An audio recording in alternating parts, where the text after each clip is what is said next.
भी होंगे, आपकी प्रार्थना उनके चरणों तक जरूर अवश्य पहुँचे, उसे कबूल भी करें। बोलो वृंदावन बिहारी लाल की जय। गुरुर्ब्रह्मा गुरुर्विष्णु गुरुदेवाय महेश्वरा गुरुर्साक्षात् परं ब्रह्मा तस्मै श्री गुरुवे नमः। तस्मै श्री गुरुवे नमः। अखंड मंडलाकारं व्याप्तेन चराचरं तत्पदं दर्शितं गौरी नारायणी नमस्तुते नारायणी नमोस्तुते।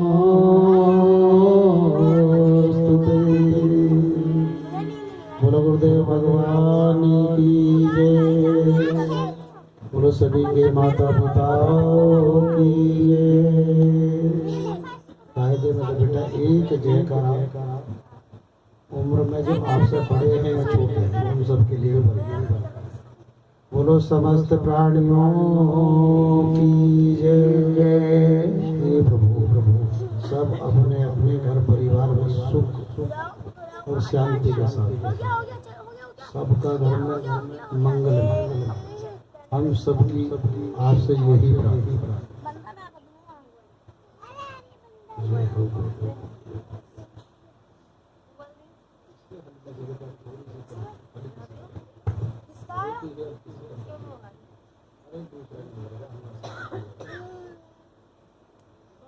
श्री राधे।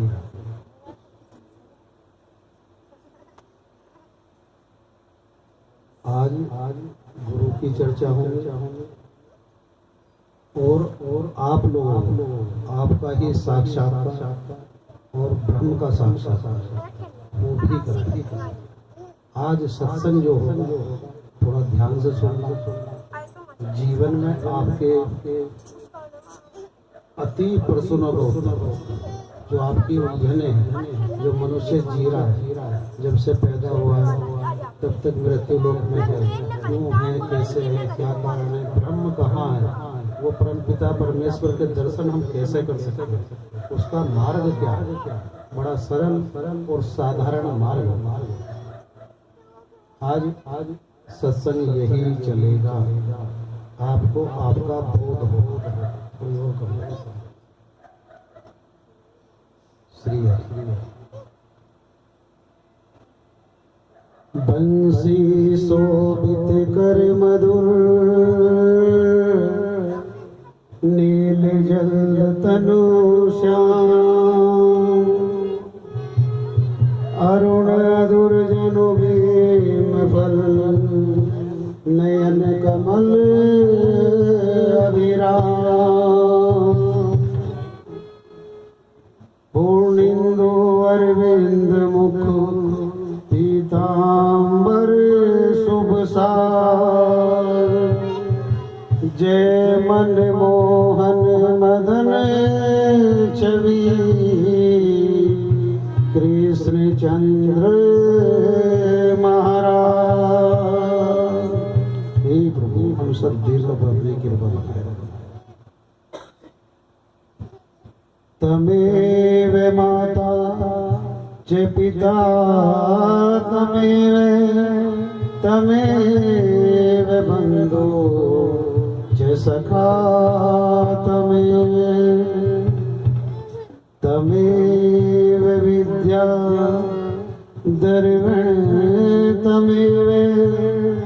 तमेव सर्वं मम देव देवे तमेव सर्वं मम देव देवे। राधा में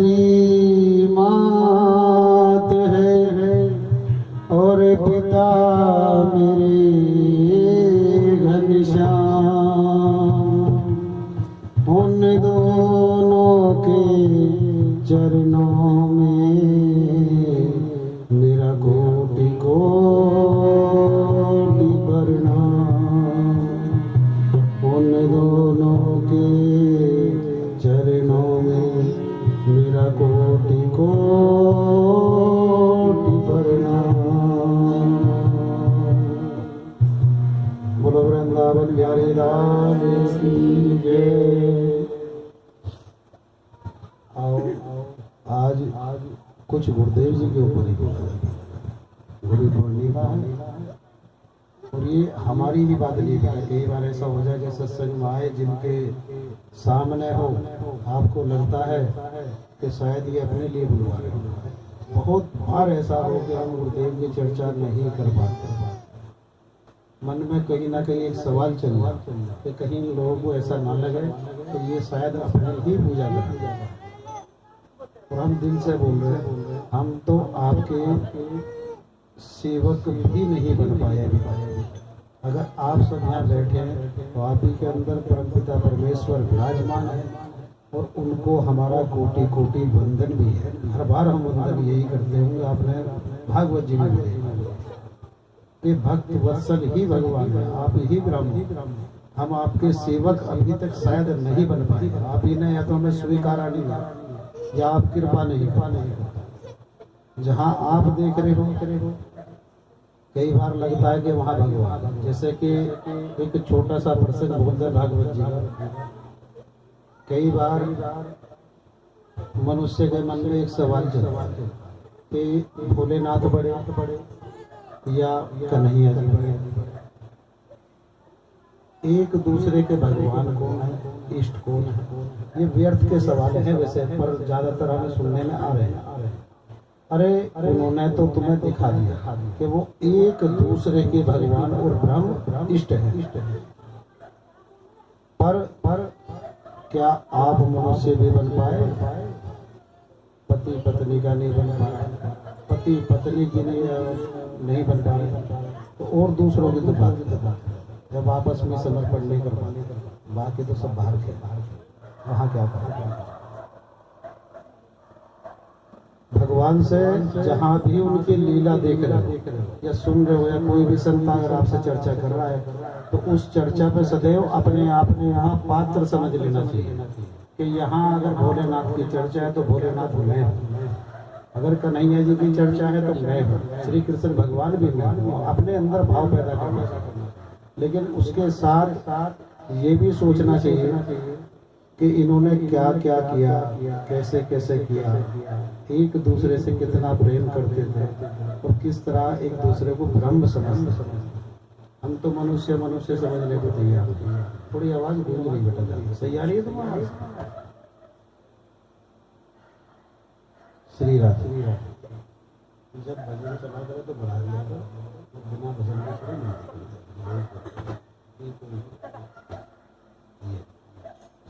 श्री राधे।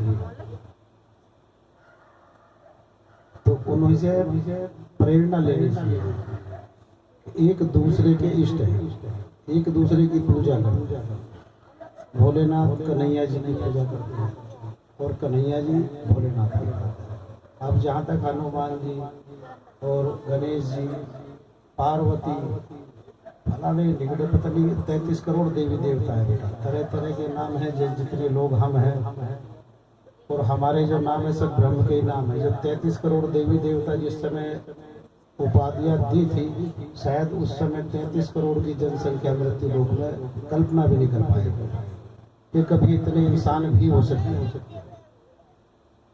साधु संत जब अध्यात्म में हो जाते हैं, भगवत मार्ग पे, भगवती मार्ग पे, अध्यात्म में जब पहुंचेंगे, परमपिता परमेश्वर उनके ऊपर कृपा करते हैं और आने वाले भविष्य को वही से प्रेरणा दे देते हैं कि आने वाला कल ऐसा होगा। तो बाबा आज ही लिख दो, आज ही बोल। तो 33 करोड़ देवी देवता किस समय लिखे गए होंगे, आप सोच भी नहीं सकते, नहीं सोच सकते ना। हमें लग रहा समस्त मृत्यु लोक की जनसंख्या की भी आपने कभी कल्पना नहीं करी, इतनी हो सकती है। तब उनके नाम दिए थे। कई बार हमारे धर्म में, सत्य सनातन धर्म की अक्सर ये बात है, एक दूसरे से विवाद करना। मैं हनुमान जी का भक्त हूँ, अरे भैया होगा तो अच्छी बात। मैं भोलेनाथ का भक्त हूँ, अरे भैया होगा अच्छी बात है, चलो करनी चाहिए। अरे नहीं नहीं, तुम नहीं जानते, मैं तो काल भैरव का हूँ। अरे भैरव है कौन, तू जानता तो है। चलो भक्त है तू, अच्छी बात। अच्छा मैं तो गणेश जी को मानता हूँ, चलो बहुत अच्छी बात है, तुम किसी को तो मान रहे हो। कुछ तो ऐसे हैं जो किसी को भी नहीं मानते, ना भोलेनाथ को, ना राधे मैया को, ना कन्हैया को, ना हनुमान जी को। आप किसी को तो मान रहे, किसी के तो बने, लेकिन जिसके बने हो वहाँ उसके बन के ही रह जाओ। अगर आप बन के रहोगे तो एक दिन परमपिता परमेश्वर आप पे कृपा करने अवश्य उसी ही रूप में आपके पास पहुँचेगा। आप ये ना देखा करो कि मैं वहाँ गया तो वो इनके भक्त है, वो उनके भक्त है। अरे तुम, भक्ति मार्ग अलग चीज है, सत्संग अलग चीज है। भागवत जी में जा सकते हो आप, भले ही कन्हैया जी के भक्त ना हो, भोलेनाथ के भक्त हो, अच्छी बात है, लेकिन भागवत जी ही भगवान है। या सत्संग जहाँ चल रहा हो, सत्य ही ब्रह्म है, परमपिता परमेश्वर है। अभी हमारे से एक ने मूर्ख है, हम तो मूर्ख ही समझेंगे उसे, कि उसने इतना भी ध्यान नहीं दिया। जो आदमी थोड़ा सा भी भजन करता हो, उसके मुख से भी क्या निकलेगा? सत्य कौन है? भगवान ही है ना। इंसान तो कभी सत्य नहीं हो सकता। एक मूर्ख ने हमारे से पर्ची लिख के पूछा कि अगर महाराज जी ये बता दें सत्य कौन है तो हम दंडवत प्रणाम करेंगे। हमने बोल भी दिया, बताया भी, और सारी कथा भी सुनाई है, ग्रंथों में से भी सुनाई है, लेकिन हमने उसे दूर से ही नमन कर लिया। प्यारे, हम ही दंडवत हैं, आपको दंडवत होने की आवश्यकता नहीं है, क्योंकि आप ज्ञानी हैं, हम अज्ञानी हैं, जो सत्य को नहीं जानते। और वहां पूछ रहा, अरे भक्त के पास जाओगे तो भगवान को सत्य बताओ, और सत्य भी वही है, बाकी सब मिथ्या है, झूठ है। तुम्हें लग रहा है कि तुम्हारा नाम बबलू है, इनका सुंदर होगा, एक का प्रेम होगा, एक का भंडारी होगा। क्या भंडारी, प्रेम, सुंदर सब सदैव मृत्यु लोक में रह सकते हैं? जब वो रह नहीं सकते, आपको पता है उनकी मृत्यु निश्चित है, तो सत्य कहां से हो सकते हैं? सत्य तो नहीं है। सत्य है तो फिर मृत्यु लोग छोड़ के नहीं जाने का, और वो तो एक ब्रह्म ही है। हम रहें ना रहें, वो सदा रहेगा। जब सृष्टि नहीं थी तब भी भगवान थे, सृष्टि है तो भी भगवान है, आगे भी नहीं भी रहेगी तो भी होंगे। जहाँ सर्वनाश होगा, सर्वनाश, उसके बाद भी ब्रह्म है, परमपिता परमेश्वर है, और करने और कराने वाला भी वही है, कोई और माध्यम नहीं बन सकता। आज यूक्रेन, ये जो रूस का आपने युद्ध भी देखा होगा, उनकी थी सामर्थ्य क्या दोनों की? सोच सकते हो क्या आप? एक व्यक्ति तुम्हारे में से है कोई सा बेटा जो कल को एक पटाखा छोड़ दे? छोड़ देगा इतना बड़ा पटाखा? और वो बम बजा रहे हैं हमारे जैसे, लेकिन करा कौन रहा? सब वही करा। जहां जहां अभिमान होगा, और सर्वप्रथम बेटा अभिमान पैसे का, ज्ञान का, पैसे का, सुंदरता का, ये सब अभिमान जीवन में कभी नहीं करने चाहिए। जो परमात्मा ने आपको दिया है उसको उनका प्रसाद समझ के स्वीकारना चाहिए, कि अगर मुझे ऐसा बनाया है, मेरी वाणी ऐसी बनाई है, चेहरा ऐसा बना दिया है, तो हे गोविंद तुम्हारी ही कृपा है, अगर आपकी कृपा ना होती तो मैं ऐसा ना होता। लेकिन आज ऐसा नहीं है। किसी की जेब में अगर 50,000 रुपये अभी डाल दो तो उन्माद सूझ जाता है। कल जीन्स लाऊंगा, सबसे पहले टी शर्ट अच्छी लाऊंगा, अरे नहीं यार आज तो 50,000 है, बाइक ही लेके आओगे। चलो भैया, नहीं बाइक भी वो छोटे वाली नहीं, तो बुलेट ही लेके आऊंगा। अरे भैया तो 50,000 बुलेट कहाँ से लाऊंगा? कोई नहीं, मैं 1.5-2 लाख रुपए तो फाइनेंस करा लूंगा। जेब में 50,000 और बात कर रहा है 2.5-3 लाख। ये पैसा ऐसी चीज है। रूपवान जो होगा सुंदर, वो सुंदरता पे इतना मोहित और अभिमान अपने आप पर रहेगा, और बस सदैव मैं ही सुंदर हूँ। अरे बाहर निकल के देखते से ज्यादा सुंदर है। और रूप कभी सुंदर नहीं हो सकता। अगर आप इसे खाल मांस की, जो ये हड्डी की खाल मांस जो बना है, इसके चेहरे मोरे को आप सुंदर समझ रहे हो, तो सुंदर नहीं हो सकता। सुंदर तो मेरा श्याम सुंदर है। जिसके हृदय में ब्रह्म है, जहाँ परमपिता परमेश्वर है, बस वही सुंदर है। बाकी सब छचुंदर है। सही पूछो तो पुताई कर लेंगे या वैसे कुछ चाटे बजाओगे और भी कुछ नहीं मिला, कपड़े से रगड़ लेंगे, लो लाल चमके। अरे भैया तू छचुंदर से तो पहले ही हो रहा है, इसे और क्यों रहे से चेहरे को खराब कर रहा है। जैसा भगवान ने दिया उसी में संतोष करो, लेकिन वहां संतोष नहीं है। मनुष्य के हृदय में कभी संतोष नाम की जगह बनी ही नहीं। बोलो वृंदावन बिहारी लाल की। और संतोष अगर है तो ब्रह्म परमपिता परमेश्वर तुम्हारे सद्गुरु उनके चरणों में संतोष अवश्य है। अगर वहां सब्र संतोष नहीं होगा तो भगवान का वास नहीं होगा। श्री राधे। ओम ज्ञानतिमिरान्धस्य ज्ञानाञ्जनशलाकया चक्षुरुन्मीलितं येन तस्मै श्रीगुरुवे नमः। श्रीचैतन्यो विष्टम ईशयादितं भूतेल सर्वरूपः कदा मरहमय ददाति सौददानीत कम। यहाँ इसी श्लोक के माध्यम से अपने गुरुदेव से हम भी बोल रहे हैं और आप सभी के और सभी बोल रहे हैं। वो क्या बोला है कि हे मेरे गुरुवर, जब तक आप हमारे जीवन में नहीं थे और जब से हमने जन्म लिया हम मूर्ख और अज्ञानी थे, और जब आपकी कृपा हुई है तो उसी कृपा से मेरे ज्ञान का थोड़ा ये समझो कि प्रकाश हुआ है और अंधकार मिटा है। ये सब आपकी कृपा है। आपकी कृपा के बिना संभव नहीं था।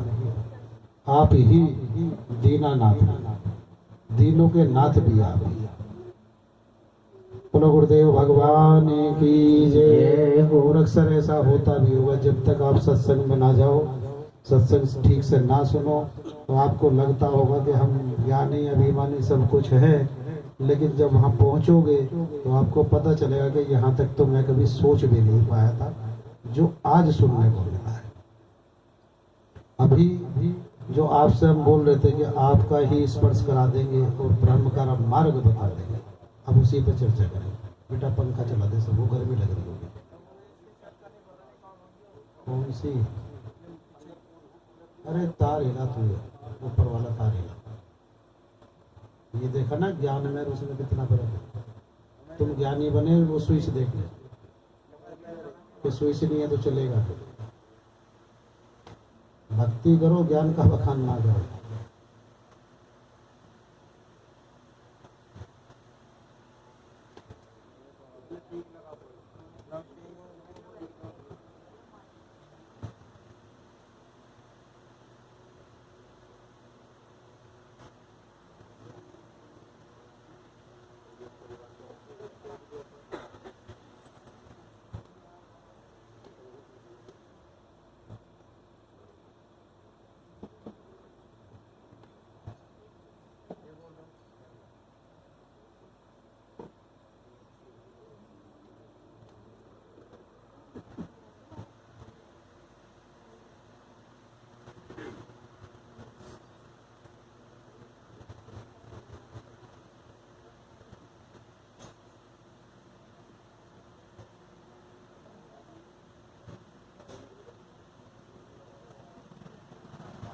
ऐसा करना सभी का है। वो कूलर भी बाहर खोल दो, अंदर जो कूलर है उसे गेट में लगा के इधर करेंगे, पंखा इधर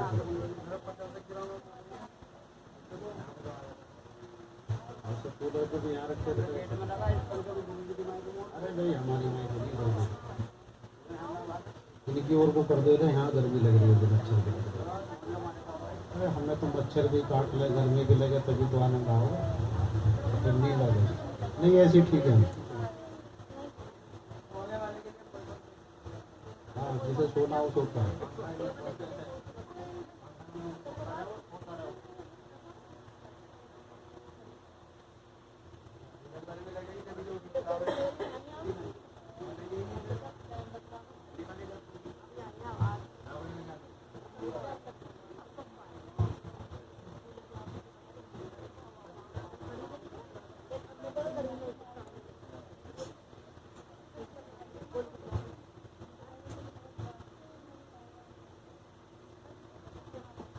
हे कृष्ण करुणा सिंधो दीन बंधो जगत पिते। बढ़ाया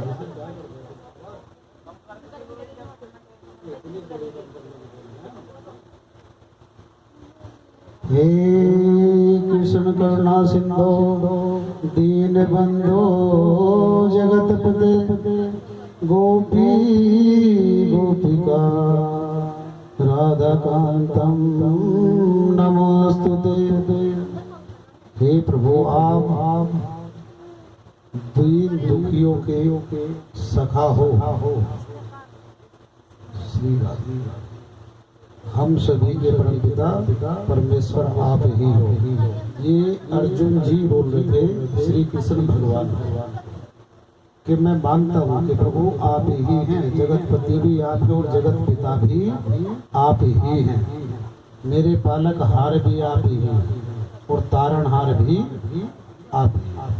परम ब्रह्म है, आप ही सत्य है, बाकी सब मिथ्या है। बोलो वृंदावन बिहारी लाल की जय। जो ये आपका शरीर है, शायद आप शरीर के बारे में भी इतना नहीं जानते और जानते भी हो तो भी बेटा कोई बात नहीं है, फिर भी थोड़ा बोल देंगे। ये जो मानव तन मिला है, मनुष्य को शरीर दिया है परमपिता परमेश्वर, ये 16 कला संपूर्ण है। आज भी जो कन्हैया जी की 16 कलाएं थी वही आपके साथ जब आप जन्म लेते हो पर मनुष्य के साथ होती है। 16 की 16 कलाएं, लेकिन हम उन्हें रोक नहीं पाते, टिका नहीं पाते। कोई ना कोई कारण रोग द्वेष ऐसा बन जा कि वो हम सबसे वंचित हो जाए, हमें छोड़ के चले। अगर मनुष्य थोड़ी भी भक्ति करता है ज्ञान बोध होने के बाद, जानने के बाद, तो वो शक्तियाँ दोबारा लौटनी शुरू हो जाए और जैसे ही आपके पास पहुंचेंगे तो आप भी ब्रह्म तो नहीं बन सकते पर एक अच्छे संत, मनुष्य, मानव वो तो बन ही सकते। संसार में तो उत्तम हो ही जाओगे, परम उत्तम तो परम पिता परमेश्वर। आपका जो शरीर है वो पंच तत्वों से बना है, अग्नि, जल, वायु, पृथ्वी और आकाश। 5 ही इसमें ज्ञान इंद्रियां हैं। जो 16 कलाएं हैं उन कलाओं के बारे में जाना। 5 ही ज्ञान इंद्रियां हैं और 5 ही कर्म इंद्रियां हैं। 16वां आपका मन है, जहाँ ब्रह्म ने सर्व शक्तिमान उसे बना दिया है मन को। लेकिन हमारे कुछ दुर्गंध भरे कृत्यों के कारण मन मरा। ये तो सुना होगा ना, गोस्वामी जी ने लिखा है, मन मरा माया मरी, मर मर गयो सभी, और आशा तृष्णा ना मरी, कह गए दास कबीर। मन को मारना ही सर्वप्रथम भक्ति है। जो आपकी बची 15 इंद्रियां हैं, अगर उन्हें आपको कंट्रोल करना है तो आपको सर्वप्रथम मन को ही कंट्रोल करना होगा। जैसे ही आप मन कंट्रोल करोगे तभी वे इंद्रियां आपके वशीभूत होना शुरू हो जाएंगी। और अगर आप नहीं कर पाए, आप कोई सत्कर्म करते हो, दान पुण्य धर्म, सत्संग में जाते हो या भजन कीर्तन करते हो, वे सारी शक्तियाँ आपसे प्रसन्न होती हैं, खुश होती है। जो मन है वो उन्माद करता है, उसे वो रोकती है फिर, क्योंकि यहाँ साक्षात ब्रह्म से आपका स्पर्श है। और भगवान ने भी ये बोल दिया है, श्री कृष्ण भगवान ने भागवत जी में भी बताया है कि ये जो पंच तत्व हैं इनमें मैं ही हूँ। अगर मेरा स्पर्श करना है तो मनुष्य आप इनसे भी ज्ञान ले सकते हो और जान भी सकते हो। मेरे स्पर्श के कारण ही आप जीवित हो।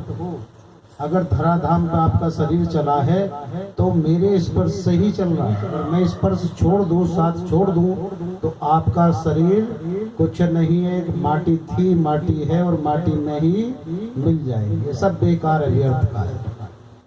वो पंचतत्व कौन है? कई बार बोलते हैं प्राण। आपने सुना होगा, जैसे कहीं हवन हो रहा हो, कथा हो रही हो, तो उसमें सर्वप्रथम बोला जाएगा प्राण। पंच प्राण है।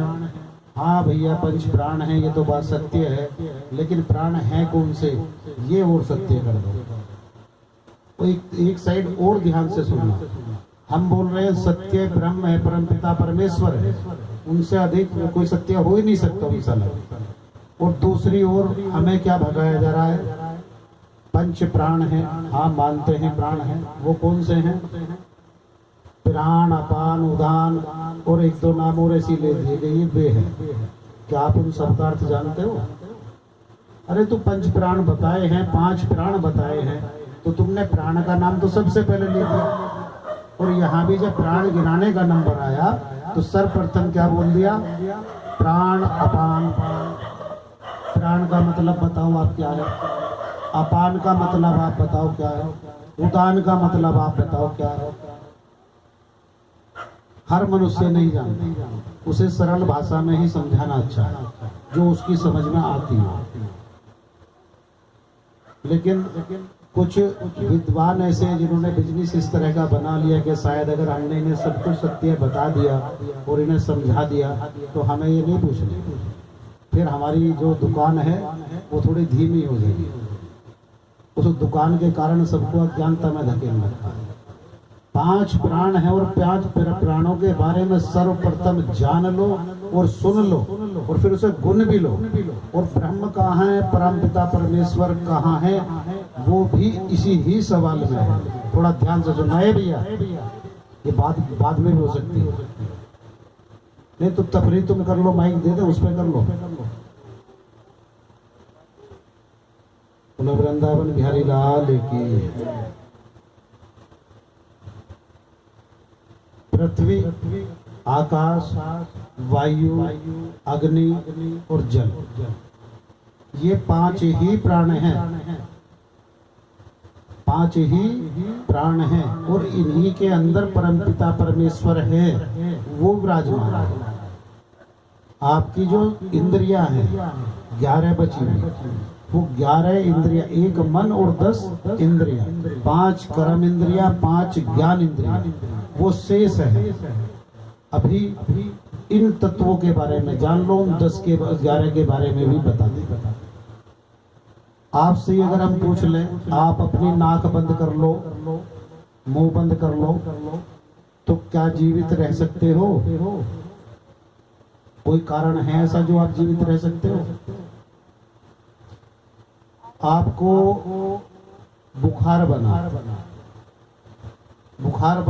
अग्नि प्रज्वलित हुई बॉडी के अंदर, जो अग्नि देव बताए गए, पंच तत्वों में है वो अग्नि देव, बॉडी के अंदर अग्नि प्रज्वलित हुई, आप उसे बर्दाश्त कर सकते हो एक लिमिट तक। बाहर भी अगर आप माचिस या कोई चूल्हा जलाओगे, उसके पास ऐसी गर्मी में ज्यादा समय नहीं खड़े हो सकते।